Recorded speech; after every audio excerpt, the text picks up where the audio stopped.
Aviation development plan की मंजूरी। हुकूमत बलोचिस्तान की तरजीहात क्या हैं? बलोचिस्तान की सूबाई काबीना ने एक प्रोफेशनल एविएशन स्ट्रैटेजी और 3 साला एविएशन डेवलपमेंट प्लान की मंजूरी दे दी, जिसका मकसद नौजवानों को एविएशन इंडस्ट्री के लिए तरबियत फराहम करना है। इस मंसूबे के तहत कोयटा के पुराने फ्लाइंग क्लब को बहाल करके जदीद बुनियादों पर फ्लाइंग स्कूल कायम किया जा रहा है, जहां 18 साल या उससे जायद उम्र के नौजवान पायलट बनने की तरबियत हासिल करेंगे। ये प्रोग्राम 3 मराहल पर मुश्तमिल है। पहला मरहला पायलट ट्रेनिंग, जिसमें जदीद सिग्नल और मल्टी इंजन जहाज इस्तेमाल किए जाएंगे। दूसरा मरहला टेक्नीशियंस और एरोनॉटिकल इंजीनियर्स के इदारे कायम किए जाएंगे। तीसरा मरहला तुलबा को बैनुल-अक़वामी मयार की ट्रेनिंग दी जाएगी ताकि वो आलमी मार्केट में भी रोजगार हासिल कर सके।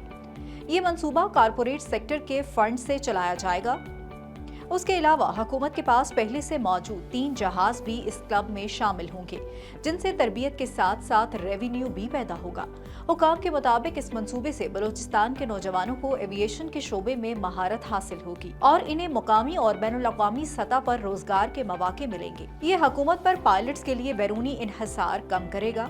एविएशन माहिरीन ने इस मंसूबे को दिलचस्प मगर चैलेंजिंग करार दिया है। उनके मुताबिक बुनियादी इंफ्रास्ट्रक्चर और कौमी सतह पर पॉलिसी में तब्दीली के बगैर इसे बड़े मंसूबे की कामयाबी मुश्किल हो सकती है। गवादर एयरपोर्ट की मिसाल दी गई है कि वो मुकम्मल होने के बावजूद खाली है, क्योंकि मुकामी आबादी को तरक्की में शामिल नहीं किया गया। मजीद अपडेट्स के लिए देखते रहिए vnews.pk।